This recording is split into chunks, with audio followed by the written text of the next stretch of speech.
At dinner, Mom yelled, "You're selfish. Your brother is better than you in every way." I leaned over calmly and said, "Then you'll be shocked when you find out your perfect son stole $50,000 from your account." The silence that fell across that table changed our family forever. If you want to find out how I discovered my brother's dark secret, and how it completely destroyed my mother's image of him, stay until the end, because this story will leave you speechless. And don't forget to subscribe to the channel because stories like this are only found here. But before I continue telling my story and how it all happened, tell me in the comments where you're watching from. I'd love to hear where you're from. My name is Sarah. I'm 28 years old, and throughout my life I've carried the burden of being the problem child in the family. While my younger brother Daniel was the golden boy in our mother's eyes, I was always seen as the rebel, the irresponsible one, the one who never did anything right. Our mother, Margaret, always made her preferences clear. Daniel was a successful doctor, married to a suitable woman, and lived in an $800,000 house in the best neighborhood in town. Me? I was just a teacher earning $200 a month, single at 28, and, according to her, a complete disappointment. That Sunday dinner started like every other for the past 10 years. Mom made Daniel's favorite meal, praised his new promotion at the hospital, and completely ignored me when I mentioned I'd gotten a scholarship to pursue a master's degree. To her, nothing I did mattered, but this time would be different. I had discovered something about her perfect son that would change everything. 3 weeks before that dinner, I had found documents proving Daniel wasn't the upstanding man everyone thought he was. For months he had been transferring money from our mother's bank account to personal accounts, taking advantage of the fact that she had given him power of attorney to help with the finances after our father's death. When she screamed those cruel words that night, comparing me to my brother again, I knew the time had come to reveal the truth. What happened next destroyed our family, but it also freed me from a lifetime of humiliation. It all started 3 weeks before that fateful dinner. I was helping Mom organize the papers in Dad's office as he had passed away 6 months earlier. Daniel always volunteered to take care of these things, but that day he was very busy at the hospital, so the task fell to me, as always. Rummaging through the drawers, I found bank statements Mom had asked Daniel to organize. Something caught my eye: monthly transfers of $3,000 to an account I didn't recognize. Initially, I thought it was some investment Dad had made. Curious, I called the bank pretending to be Mom. I discovered the beneficiary account was in the name of Daniel Thompson, my brother. My heart sank. Why would Mom be transferring $3,000 a month to Daniel? He earned over $15,000 a month as a surgeon. I continued investigating and found more statements. The transfers began shortly after Dad's death. Within 6 months, Daniel had withdrawn $18,000 from our mother's account.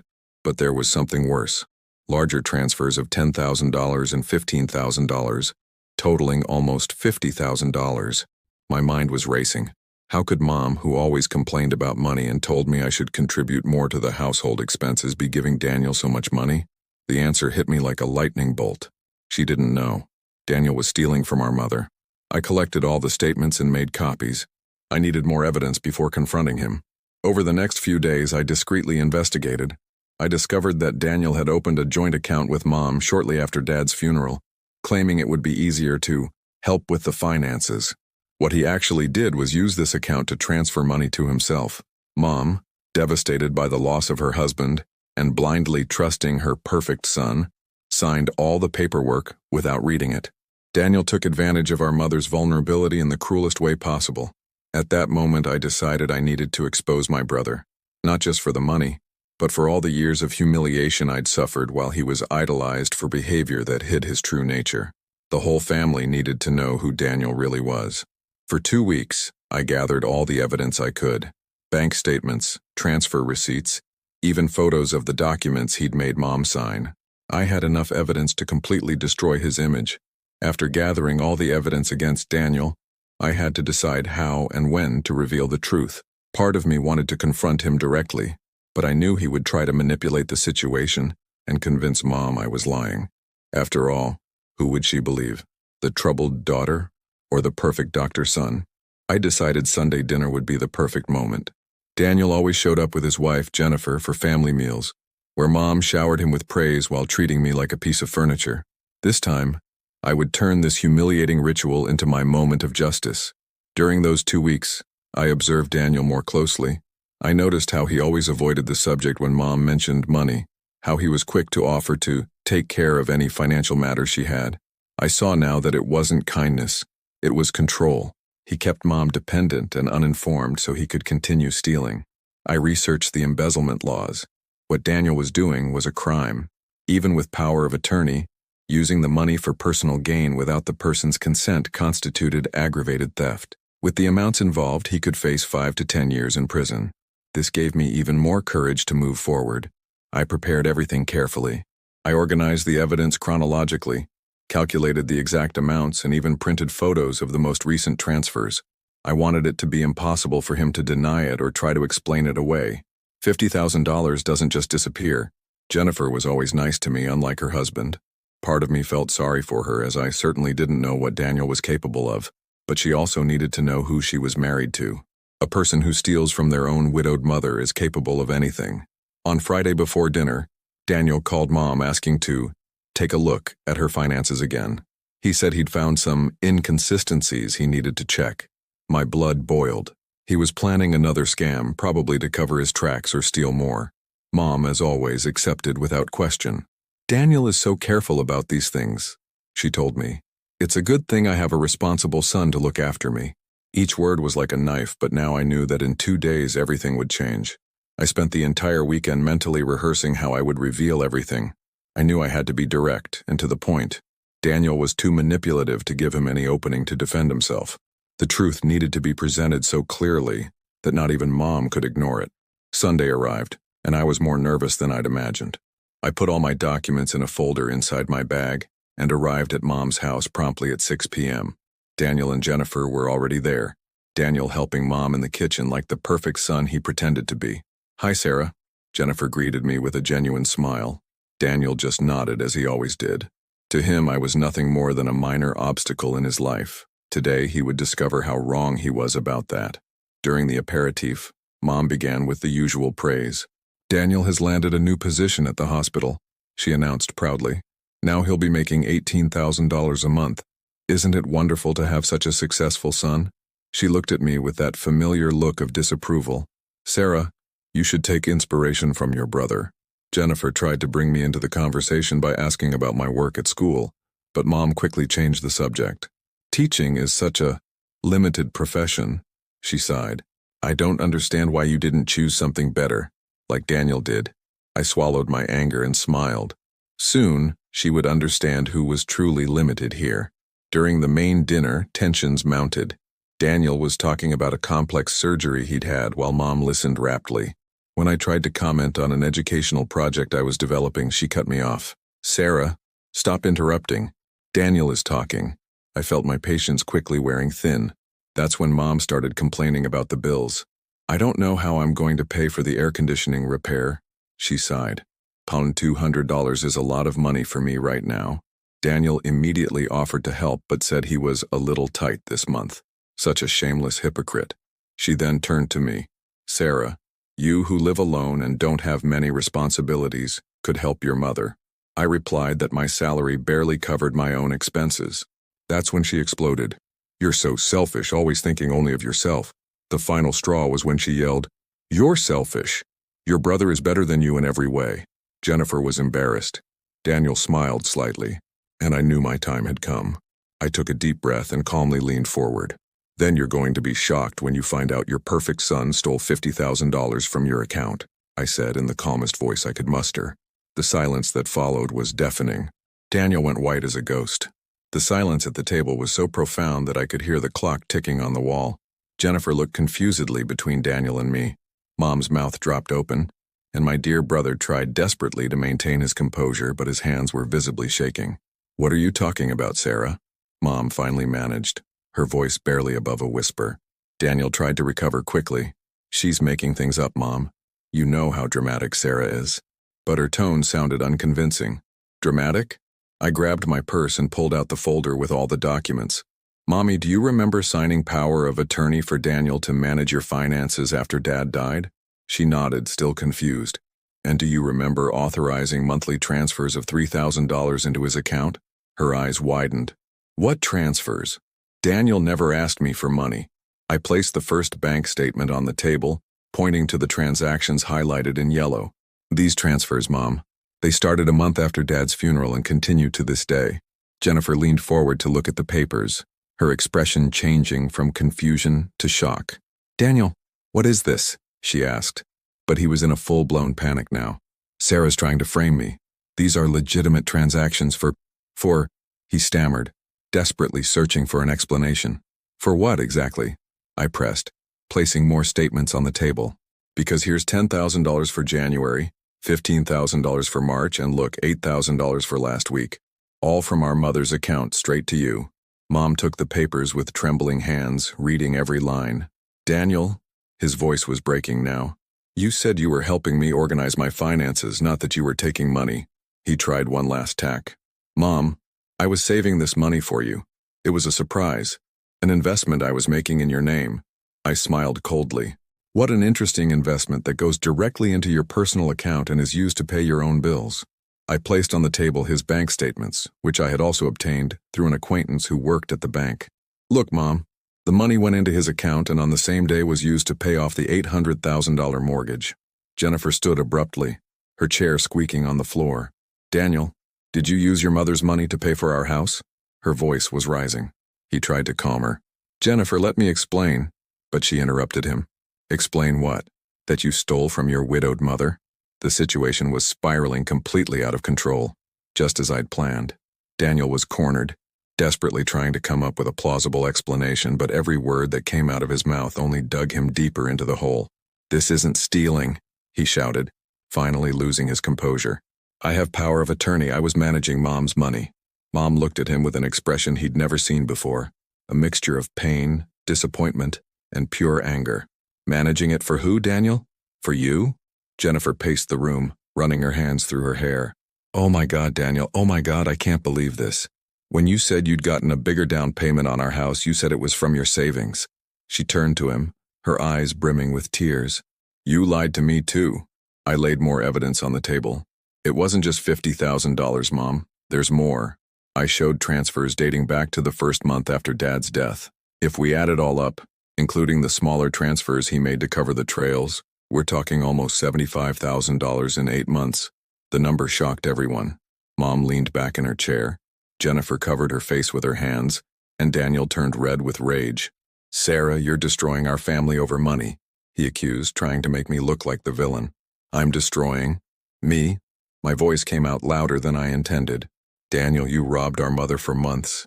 You took advantage of her grief over Dad's death to steal the money she needs to survive. And you still have the nerve to accuse me? Mom finally found her voice. Daniel, is this true? Did you really take this money without telling me? There was so much pain in her voice that I felt sorry for her.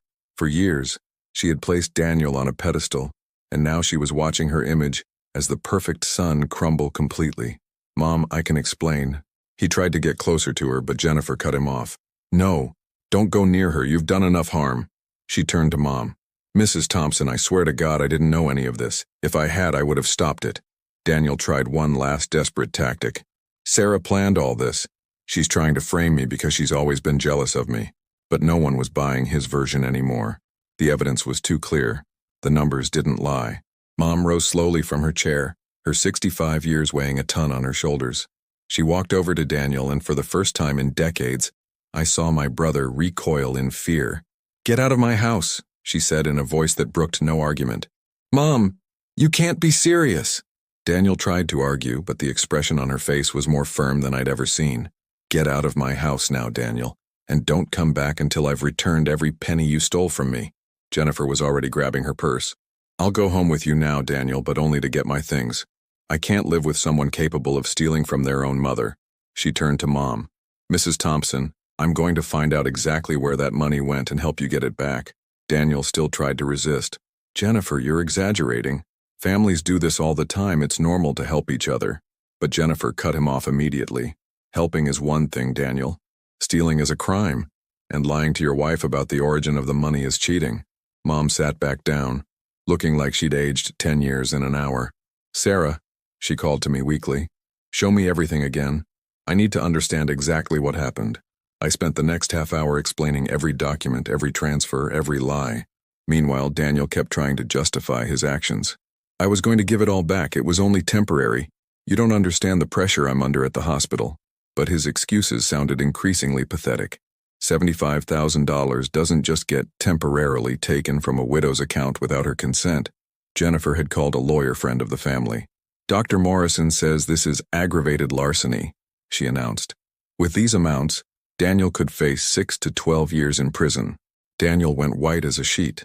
He was finally understanding the gravity of what he had done. Sarah, Mom looked at me with tears in her eyes. Why didn't you tell me sooner? I held her hand.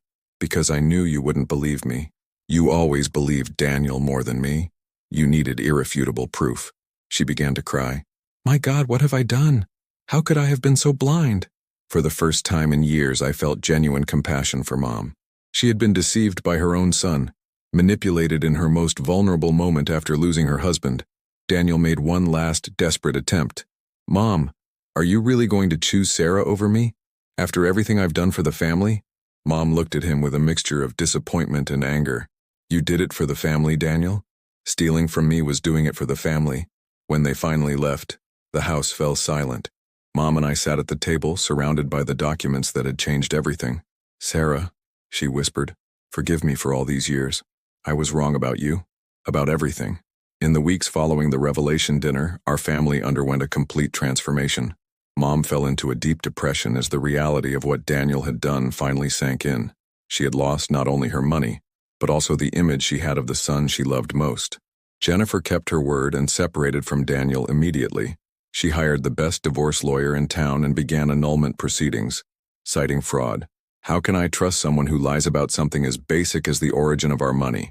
She told me when we met to talk. Daniel tried to contact me several times, sometimes begging me not to destroy his career, and sometimes threatening me with defamation lawsuits.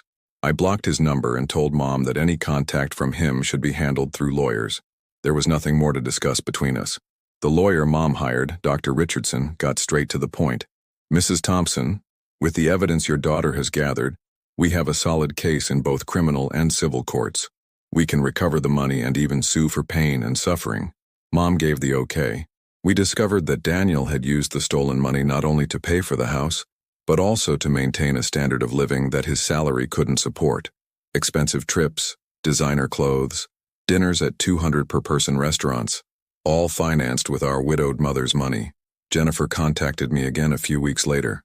Sarah, I found more stuff, she said, handing me a folder. Daniel had a secret account where he kept some of his money. There's almost $30,000 there.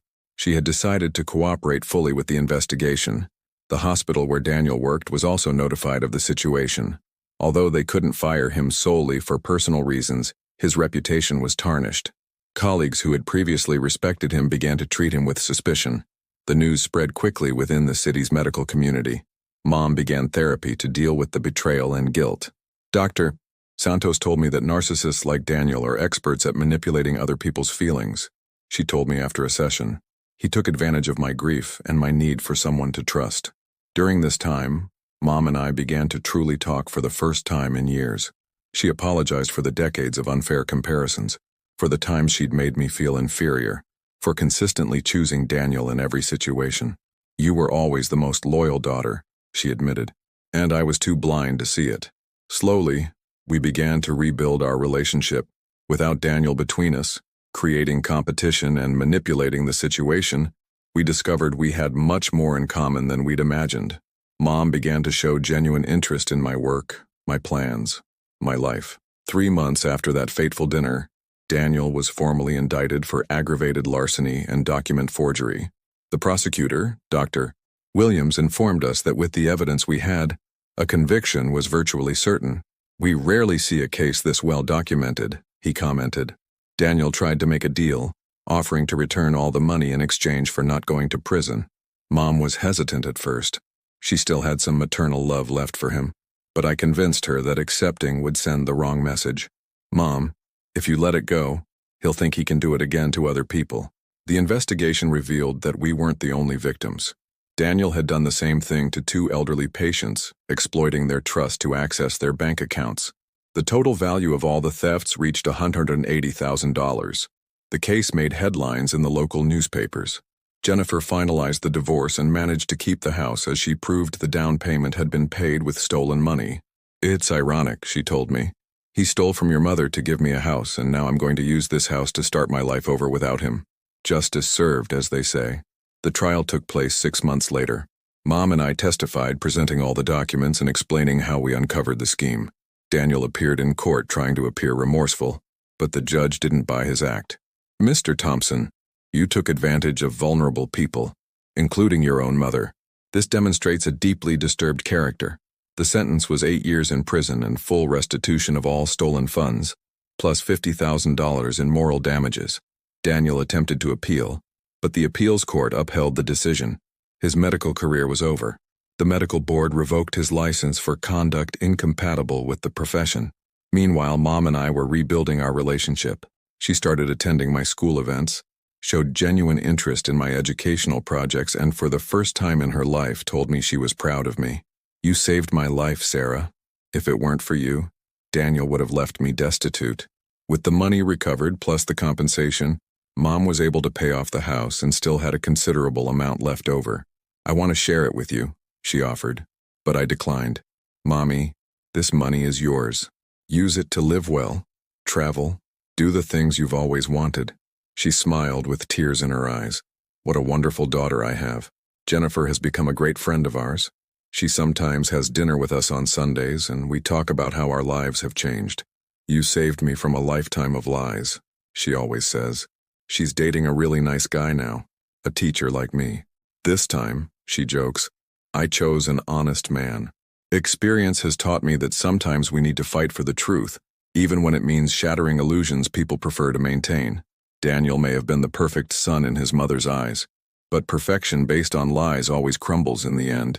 Today, 2 years after that dinner that changed everything, I can say that my life is completely different. Mom and I have the relationship I always dreamed of, one based on mutual respect, honesty, and true love, not on competitions engineered by a manipulator.